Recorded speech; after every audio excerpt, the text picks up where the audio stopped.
I wasn't looking for love when I met him. That was the first thing I told myself as I walked through the narrow cobbled streets of Prague, the city that felt like an intricate work of art, layered in history and untouched beauty. I had my own plans, my own life, predictable, quiet, structured like the buildings I designed.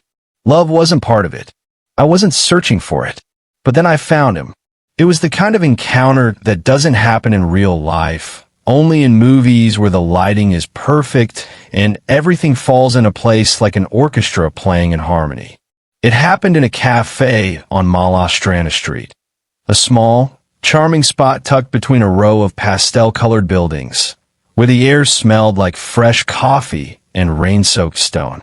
The cafe was packed, the sort of place tourists and locals alike sought out for its perfect view of the Charles Bridge and the whisper of history that clung to the walls. I had just settled into a corner, my laptop open in front of me, as I tried to finish a project that had long overstayed its welcome in my inbox. I didn't have the energy to be fully present in my work, nor did I have the interest to take in the details of the city I was supposed to be exploring. The cityscape outside was picturesque, but I was distracted, waiting for the phone call I knew would come any minute now. And then he laughed. It wasn't the polite chuckle that most people reserve for social situations. It was the kind of laugh that demanded attention, full of life, untamed and genuine. It ricocheted through the cafe, bouncing off the walls like music, and in that moment, everything else blurred. My eyes instinctively shifted toward the source of that sound, and there he was, Tiago Merrick. He was sitting alone at a table, his camera slung over his shoulder, a half-finished espresso beside him. His hair was tousled from the wind, his skin a warm bronze against the soft, golden light of the cafe. He had a face that looked like it belonged to the world. Sharp jawline, mischievous eyes, and a smile that seemed to invite the universe to share in his joy. Our eyes met, and for a fleeting second, I wondered if maybe he could see right through me. If maybe he could see how much I wanted to escape the responsibilities of my life, how I longed for something spontaneous, something outside the lines. Then he smiled, a subtle tilt of his head, and the moment passed. I looked away quickly, not wanting to seem too obvious, but the feeling lingered, clinging to me like the warmth of his gaze. The next few minutes felt like a blur. I don't know why I stood up. I don't know what exactly made me walk over to his table. It wasn't a conscious decision, more like an instinct that pulled me towards him. The cafe was loud with conversations and clinking cups, but all I could hear was the gentle hum of something unspoken between us. "Are you a tourist?" he asked when I reached his table, his voice rich with the sound of somewhere distant. "South Africa, maybe?" His accent was warm and unfamiliar, yet strangely comforting. "I suppose I am," I answered, trying not to sound as lost as I felt. "I've been here for a few days. I'm supposed to be working, but..." I trailed off, realizing how much I didn't want to be working at all. He laughed again, that same carefree sound. "I know the feeling. I'm Tiago, by the way." He extended his hand with the casual grace of someone who had never known a day of hesitation. I hesitated for a moment, my reserved nature kicking in, but then I took his hand, and everything shifted. The touch was electric, too brief to be anything more than a simple gesture, but it sent a ripple of warmth through me, spreading outward, making me realize just how much I had missed connection. "I'm Orion," I said, still standing, as if the simple act of introducing myself had somehow changed the air around us. "You're an architect, right?" Tiago asked, his eyes twinkling. "I've seen the way you were looking at the buildings outside." I chuckled, surprised that someone had noticed. "Yeah, that's what I do. But it's more than just buildings. It's about creating spaces that feel like home." He nodded thoughtfully. "I get that. I'm a photographer. I find beauty in moments, the ones that get lost in between the big events. Those tiny, perfect things you can't plan. There was something about his words that made me want to lean in, to listen closely, to find the hidden meanings behind them. But before I could speak, he grinned. "So," he said, "what are you doing for the next 5 days?" And just like that, everything else fell away. The flight home, the project waiting for me back in Oslo, the carefully curated life I had designed for myself. It was all irrelevant. For the next 5 days, Prague was a canvas, and Tiago was the brush that would paint it. We spent those 5 days together like they were a dream. We walked through the streets of Old Town, getting lost in alleyways that smelled like history and fresh bread.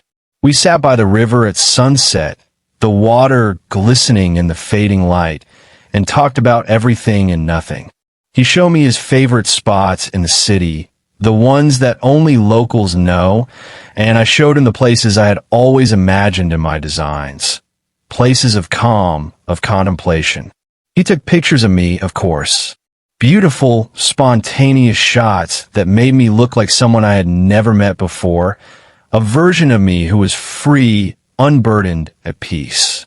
I had never seen myself like that.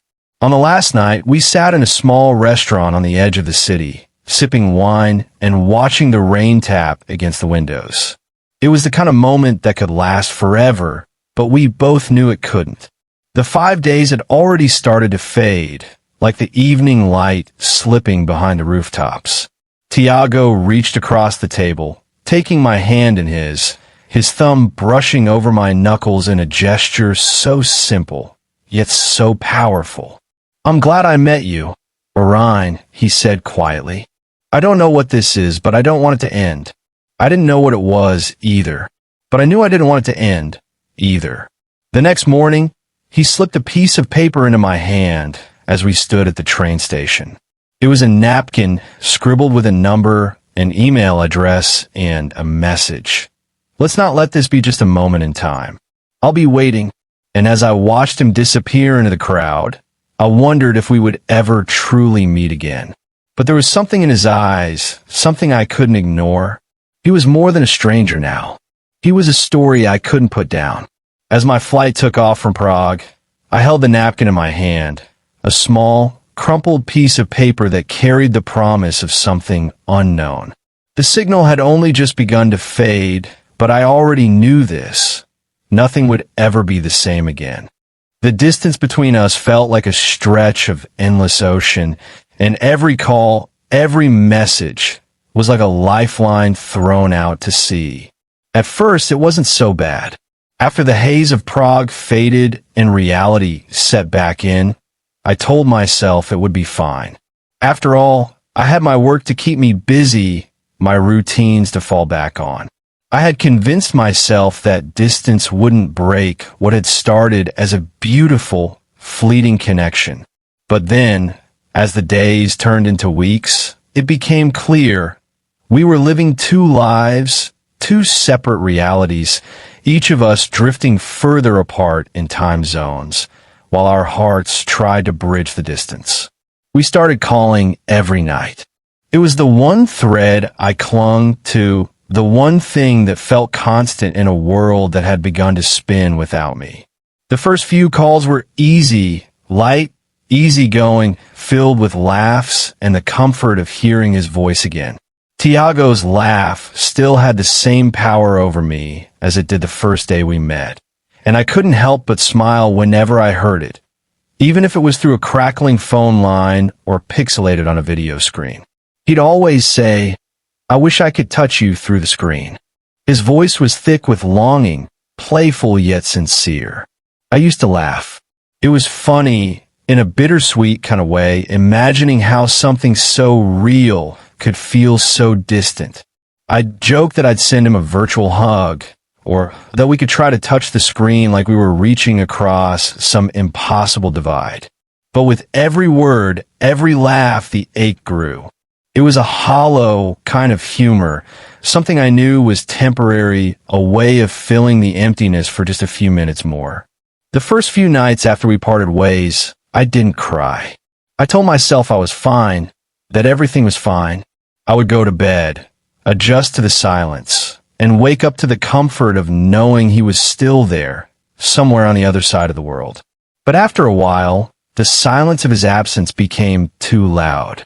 The calls became longer, deeper, more desperate.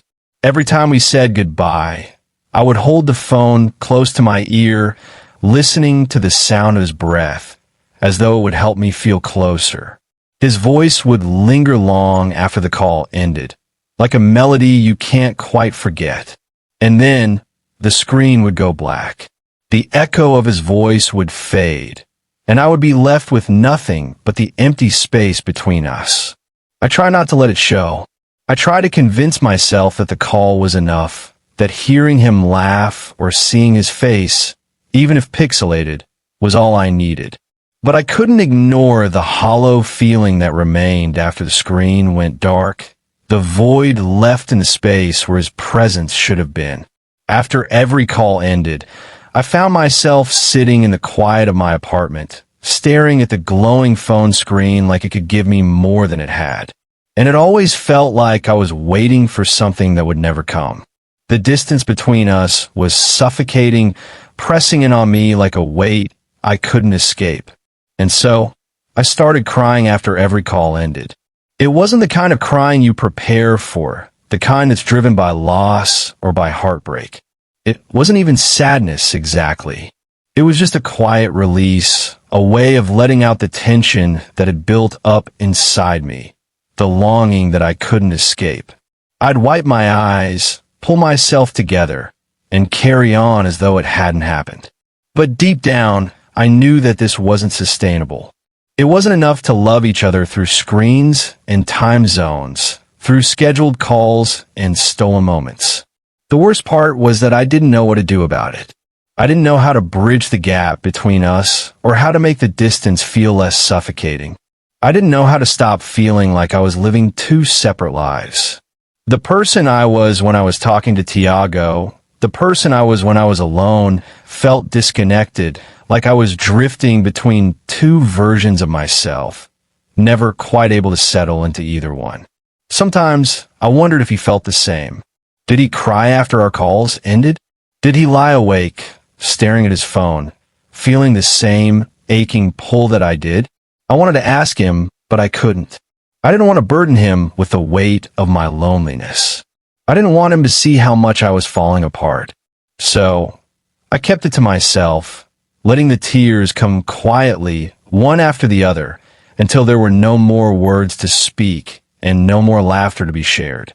The thing about love, about long-distance love, is that it makes you feel like you're always on the verge of something, but never quite there. You chase the moments, the calls, the memories of what you had, hoping that somehow it will be enough to fill the emptiness. But it wasn't enough. It never was. And I knew that, one way or another, something had to change. Because love, no matter how intense, needs presence to survive. Without it, all you have are memories and phone calls that leave you wanting more. And I was starting to wonder if we had already reached the point where the signal would fade for good. We tried to plan visits. Twice. The first time, we both had an ideal itinerary. He was going to fly to Oslo for a weekend in the dead of winter, and I was going to meet him in Cape Town during one of his photo expeditions. We spent hours on the phone making arrangements, exchanging excitement about finally closing the distance, about the kiss we had promised each other in Prague but hadn't yet been able to share again. But life had a way of throwing obstacles at us. He had a shoot scheduled, I had deadlines stacking up at the office, and the weather turned erratic. In the end, his flight was delayed by a day, then another. My flight had to be rescheduled for the fourth time due to sudden work changes. And before we knew it, those sweet plans began to feel like a game of cat and mouse, where the mouse was always running just out of reach. Still, I held on to the idea. Maybe next month. Maybe after his next shoot. It wasn't perfect, but it was something. We always had a next time. That's what I told myself as the months blurred together in a haze of phone calls and texts, each one punctuated by the gnawing ache of absence. But the second time was different. It wasn't the weather, or the work commitments, or the time zones that kept us apart. This time, it was something unspoken, a silence that stretched too long. Then my suspicions started with a missed call. I didn't think much of it first. Tiago was often busy with shoots or travel. I'd leave him a voice note, send him a message, and wait for him to respond when he had a free moment. He always did until that day. The second day, by the third, I started to feel that familiar panic rising. I told myself he was probably just caught up. His internet was always spotty when he was in remote areas, and I was used to that. But then it was a week. I was getting restless, checking my phone every few minutes, trying to convince myself it wasn't a big deal. After all, I had always been the practical one. I lived through busy periods before: work, travel, distractions. I knew what it was like to let things slip, to get caught up in the whirlwind of life. Still, the silence gnawed at me. I knew Tiago better than that. We spoke every night. Even when he was halfway across the world, we'd somehow make it work, between his shifting schedule and my hectic days. The connection had always been so effortless. But now there was nothing.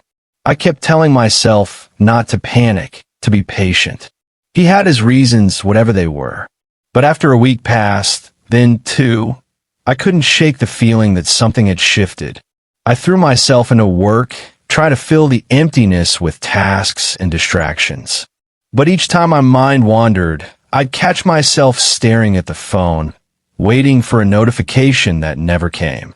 By the time a month had passed, I had stopped pretending it was just a matter of time. I had stopped rationalizing it away. Something was wrong. I could feel it in my bones. And still, I didn't hear from him. Each morning, I would wake up and check my phone. Nothing. The absence of his name on the screen was like a void that grew bigger with every passing day. I started to wonder if I had imagined everything between us. The late-night calls, the whispered promises, the moments we'd shared. So perfect and so fleeting. Was it all just a dream? A beautiful moment in Prague that was never meant to last? The questions consumed me, but there was no answer. Only the silence. The silence of his absence became louder than any words I could have said, and I was left with nothing but an ache that seemed to stretch across the distance between us. Then, one day, just as I was beginning to lose hope, I received a text. "I'm sorry, Orion. I'm so sorry. I've been trying to sort out some things, and I didn't know how to tell you." I stared at the message, my hands trembling. My heart raced in my chest, unsure whether to feel relief or dread. I read the words over and over again, the heaviness of them sinking in. What was he trying to say? What was he trying to sort out? I didn't respond immediately. The uncertainty that hung in the air felt suffocating. What did it mean? What had happened to us? And then, with a deep breath, I typed back, "What do you mean? Where have you been?" But the response was never what I expected. The words that followed would change everything. His Instagram used to be filled with landscapes and sunsets, photos that captured the essence of his world. The wide open skies of Cape Town, the mountains stretching far beyond the horizon, and the endless stretches of sand in between.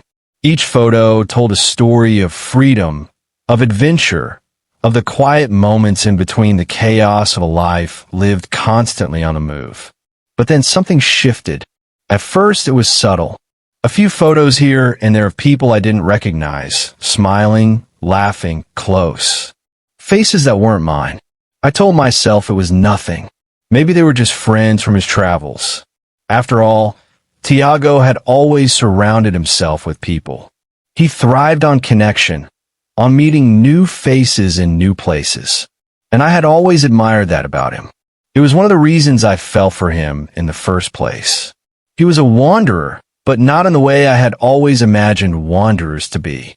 He wandered with purpose. His photography was more than just capturing beautiful places. It was about capturing moments, people, and lives that spoke to him. But then, more photos started to appear. Photos of him with these strangers. Always smiling, always close. Sometimes their arms draped around his shoulders, or their hands touching his. There was one particular photo where his hand rested on the back of a woman's neck, their faces inches apart, sharing a laugh in the golden light of a late afternoon. I couldn't help but notice. I couldn't stop myself from comparing those smiles with the ones we had shared in Prague. The way he looked at me then, like I was everything, like we had all the time in the world. But that feeling, that connection, had started to fade with the photos. I looked at the faces in those images, faces that weren't mine, and the pit in my stomach deepened. I try not to think about it. I try not to dissect every caption, every smile, every angle that seemed to tell a story I wasn't part of. But the more I tried to ignore it, the more those photos screamed at me. And then, the worst part came the moment I realized I wasn't in any of them anymore. The last photo I was tagged in was months ago. A quick snapshot in Prague, a candid moment of him holding me close, both of us laughing in front of the Charles Bridge. I had been so happy that day. The sun was setting, painting the sky in shades of pink and purple, and all I could think of was him. How lucky I was to have found someone like him. How he made the world feel so much bigger and more exciting. But now, as I scrolled through his feed, the photos seemed to mock me. I wasn't there. Not in any of them. I wasn't there for the sunsets, the strangers, the smiles. The silence between us felt deafening. His last message still lingered in the air like a ghost. I'm sorry, Orion. I've been trying to sort out some things. What was there to sort out? What had happened to us? How had we gone from being the two people who couldn't wait to see each other again, to this, nothing more than empty photos and even emptier words? I couldn't bring myself to ask him. What would I even say? Why don't I exist in your photos anymore? It felt petty, needy, but it also felt like the truth I was afraid to face.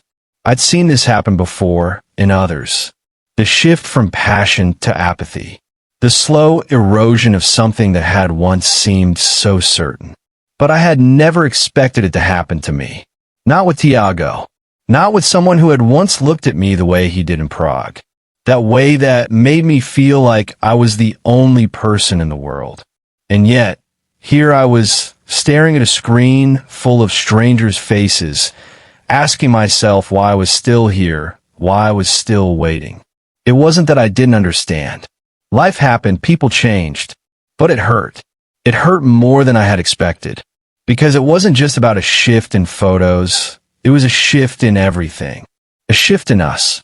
And no matter how many times I tried to convince myself that it was just a phase, a misstep, I couldn't shake the feeling that maybe I had been fading from his life long before I had realized.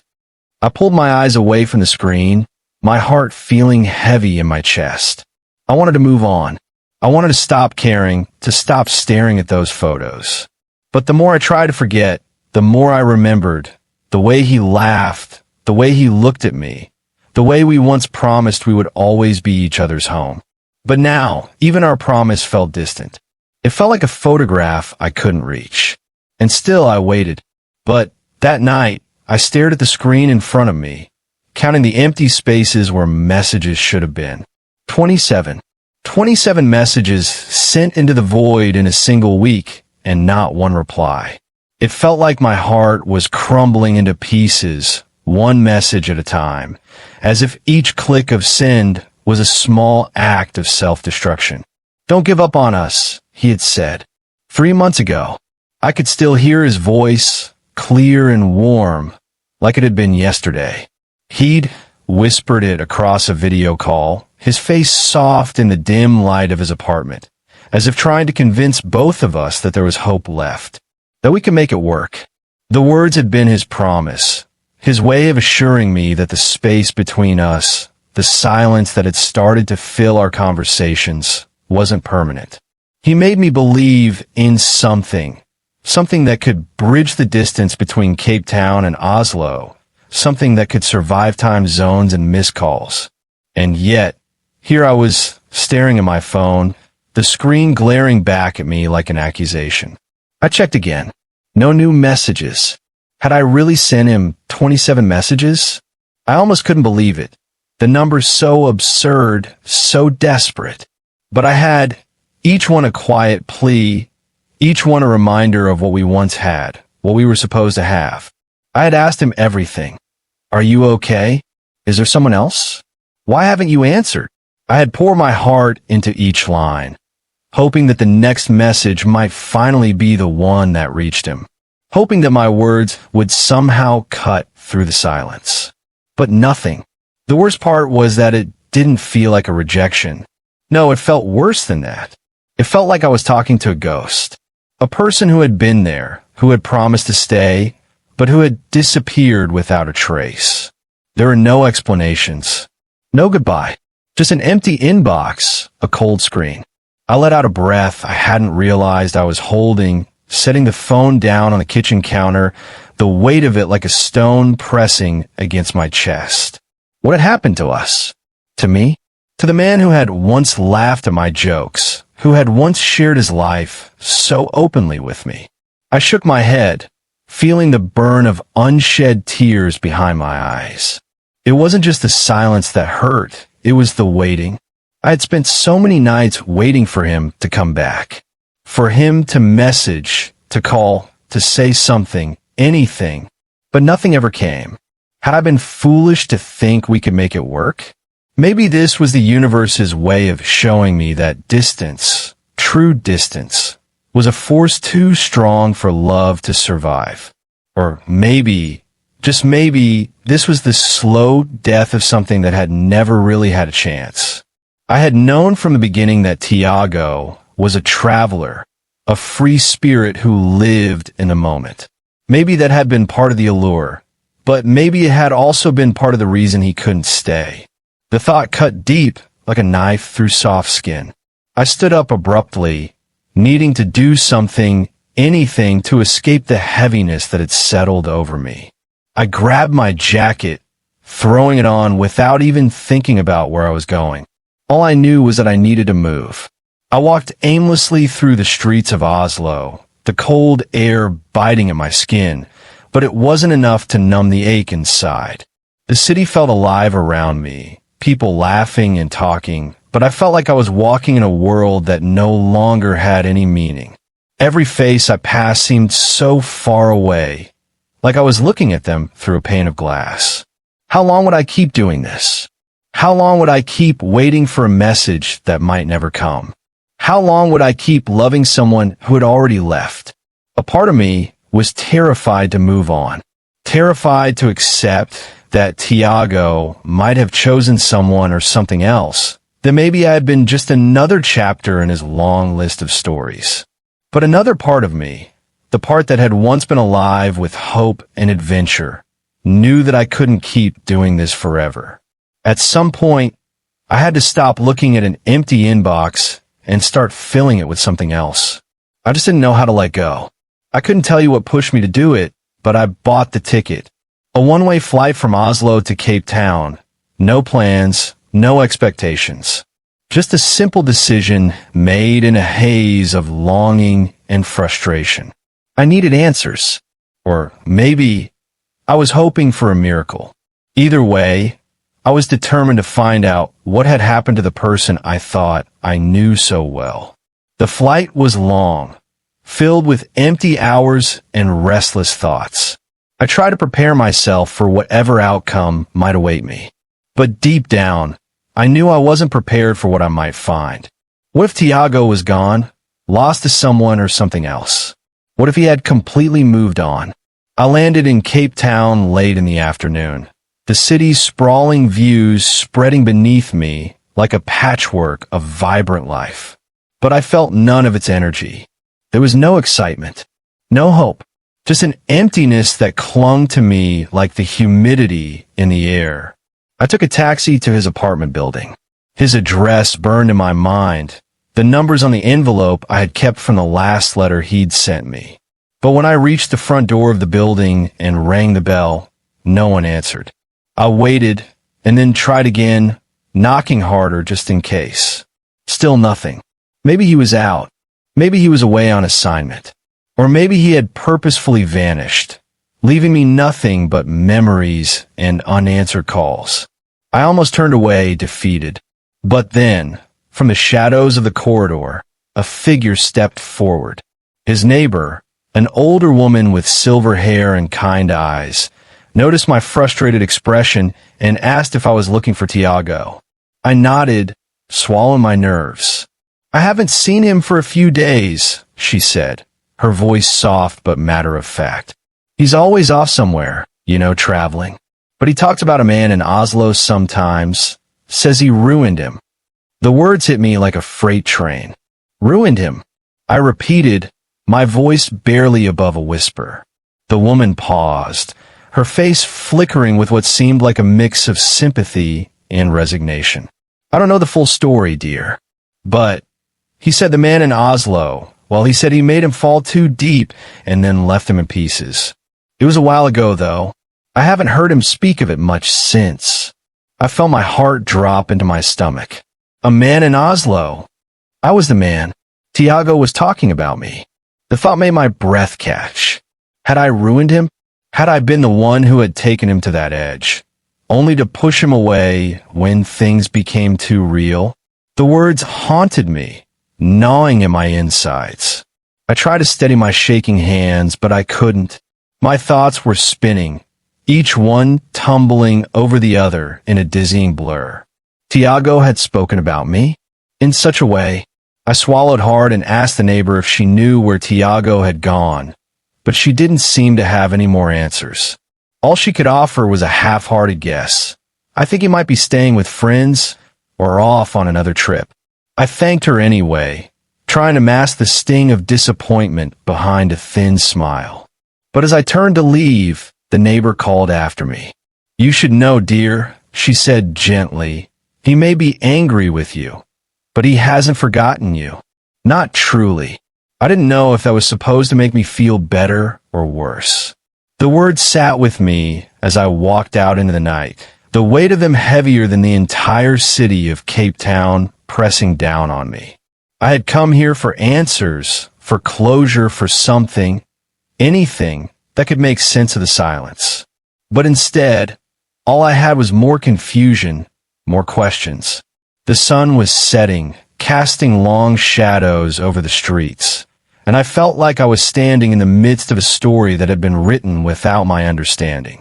Tiago's words echoed in my mind. He ruined me. What if I had truly done that? What if the distance had taken something from him that I could never give back? I didn't have an answer to that, not yet. But I knew one thing for sure. I had to find him, even if it meant chasing the ghosts of what we'd been. Even if it meant getting lost in the very thing that had once bound us together. And so, as the night fell over Cape Town, I resolved that I would not leave until I found Tiago. Even if he was angry with me, even if I had broken him, if there was any chance to make things right, I would fight for it. Because, in the end, he had never truly left me. And I wasn't ready to leave him. Not yet. Not now.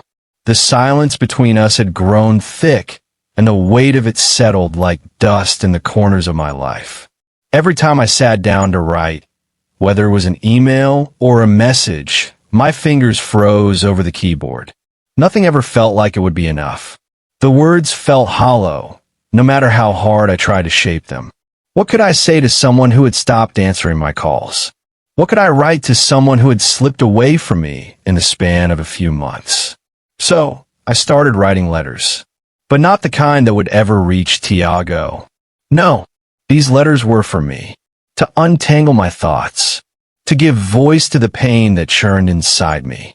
I wrote about how I had sat on a plane, flying from Cape Town back to Oslo, wishing I had said the things that needed to be said, the things I thought were too much to express while we were still tangled in the chaos of our love. I wrote about the anger I felt, the betrayal in my chest, how everything seemed to collapse the moment I realized that he hadn't just disappeared from my life. He'd stopped caring. There were days when I hated him. There were days when I hated myself. I was angry at him for not waiting, angry that he had found someone else to share sunsets with, and angry at myself for not being able to keep him, to be the man he needed. The letters became longer. They became more raw, more desperate. I cursed him. I cursed the distance between us, the time zones that became an invisible wall. I cursed the things I never said when he was sitting in front of me, smiling with that wild, carefree joy that used to make my heart race. I wanted to scream, to tear apart the silence, but all I could do was write. One letter, I wrote him a list of all the things I wanted to say, all the things I wanted to ask him. Why did you stop? Was it something I did? Or was it something that was always going to fade, like the photos of us that had started to disappear from his feed? I wrote about the nights I spent alone in my apartment, staring out at the city, wondering where he was, what he was doing. And then, in the quieter moments, I found myself wondering if he ever thought of me, even just for a second. I wrote in the quiet hours of the night, when the world outside was still and I was left with nothing but the noise in my head. I wrote about how much I missed him, how the image of his face, of his laugh, had slowly started to feel like a dream. It was all slipping away, and the thought of it made my chest ache. But despite the anger and the sadness, there was still something else.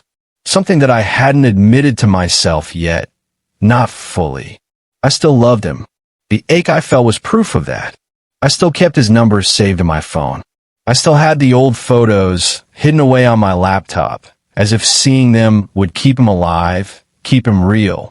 Every time I thought about throwing it all away, the thought of losing him completely stopped me.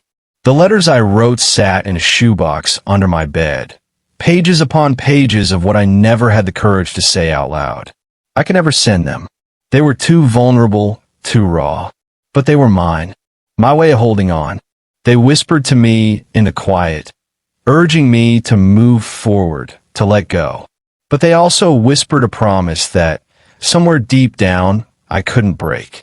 No matter how much I tried to convince myself otherwise, I wasn't ready to forget. Not yet. Maybe one day I would find the strength to let go of the past, to let go of the man I thought I was destined to be with. But that day hadn't come yet. Not when the silence between us was still so deafening, and not when the words I'd written were still buried under layers of what-ifs and could-have-beens. So, the letters stayed in that box, unopened, unread by anyone but me. They were my confession, my raw truth. And though they may never leave that box, they kept my heart tied to something I couldn't fully understand, something I couldn't let go of just yet. I wasn't ready to say goodbye, not to him, not to us. There were moments when I thought I would never truly breathe again. The air had felt too thick, filled with all the things unsaid, and my lungs were heavy with the absence of Tiago. But life, as it does, pushed me forward. Slowly, I began to breathe again. I picked up the pieces of myself, scattered across months of confusion, heartbreak, and longing. I started dating, if only to remember what it felt like to laugh with someone else, to feel something that didn't weigh on me like a stone lodged in my chest. I designed, too. I returned to architecture, throwing myself into projects with a newfound intensity, almost as if I could build away the memory of Tiago, brick by brick. It was a cold, rational sort of release, but it worked. For a while it worked. At night, I slept without checking my phone first thing in the morning, without counting the hours that had passed since my last message to him. It was odd, almost alien at first, but I learned how to quiet the impulses. I didn't need to know what was happening in Cape Town or Prague or anywhere else anymore.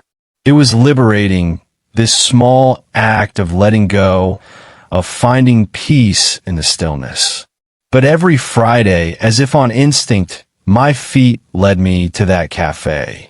The same one we'd sat at in Oslo, sipping flat whites and talking about nothing and everything. I couldn't help it.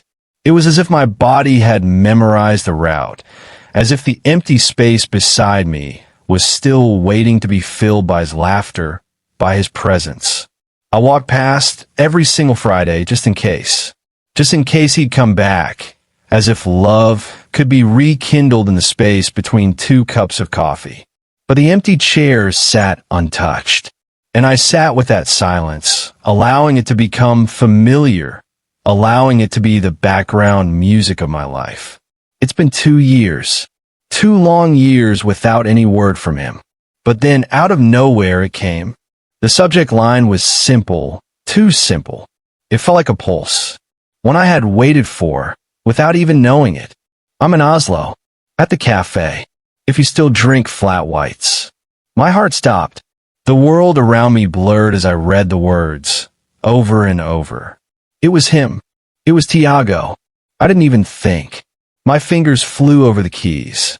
Give me 10 minutes. I hit send before I could second-guess myself. I didn't even know why I was rushing. He had been gone for so long. What difference did 10 minutes make?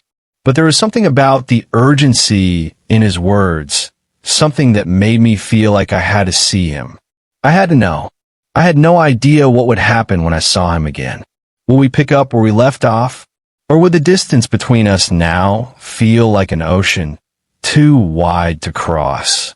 I didn't know, but I was already walking out the door, my heart pounding in my chest. I had been waiting for this moment, even when I told myself I hadn't. We met at the same cafe, the one with the crooked tables and the smell of old books in the air. It was as if nothing had changed, and yet everything had. He was standing by the counter when I walked in.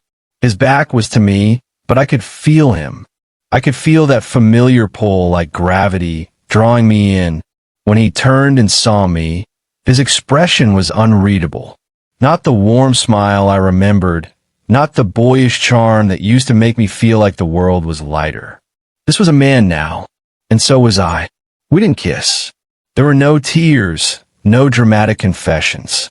We just sat across from each other, as we had so many times before. Time had passed, but the rhythm of our conversations had not changed. We talked.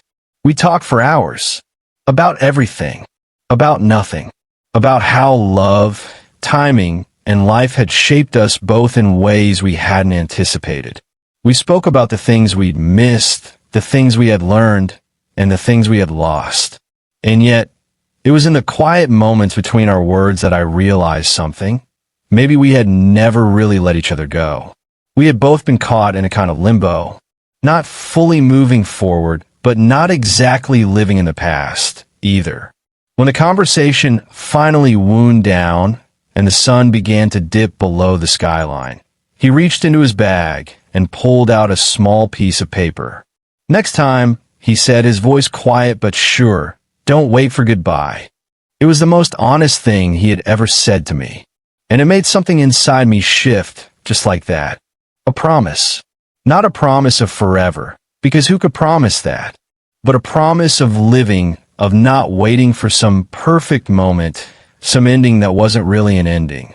The next day, Tiago caught a flight back to Cape Town, but he left a note on my pillow, and I haven't waited for goodbyes since.